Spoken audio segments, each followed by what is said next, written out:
Emerging market central banks have boosted their gold holdings steadily in recent years. Central banks globally are on track to add $15 billion to their gold reserves this year alone, according to the World Gold Council data. That's the biggest central bank gold buying spree since 1964.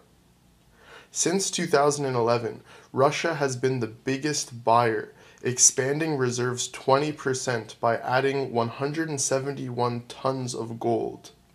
South Korea expanded its gold reserves sevenfold in 2 years, buying 65 tons. Turkey bought an additional 371 tons, while Kazakhstan nearly doubled its reserves by acquiring another 67.2 tons.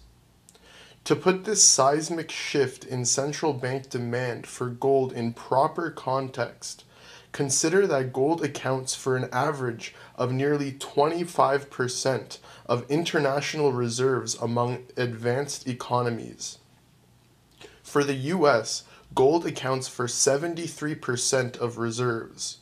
Germany keeps 69.8% of its reserves in gold, and France holds 67.6% of reserves in gold, and the European Central Bank 29.2%. Now let's look at the emerging market central banks, and you'll see a much different story.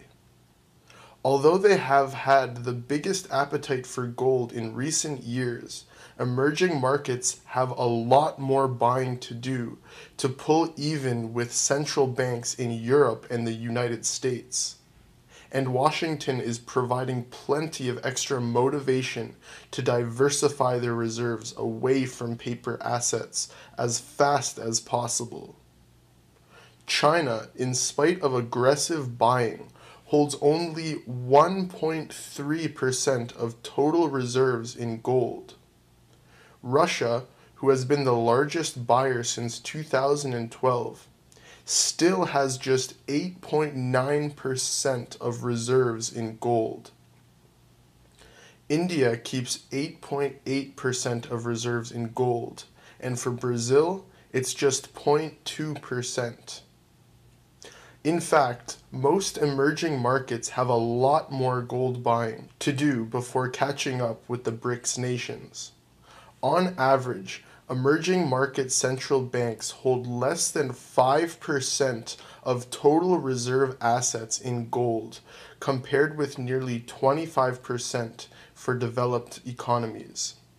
The majority of their reserves are instead held in more conventional assets, such as dollar-denominated treasury bonds. But times are changing. While it may not be time for gold to shine again just yet, the yellow metal certainly hasn't lost any of its luster as a long-term store of wealth for investors outside the United States.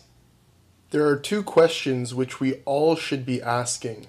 The first being, why are central banks starting to hoard gold at a rate that has not been seen since the 60s?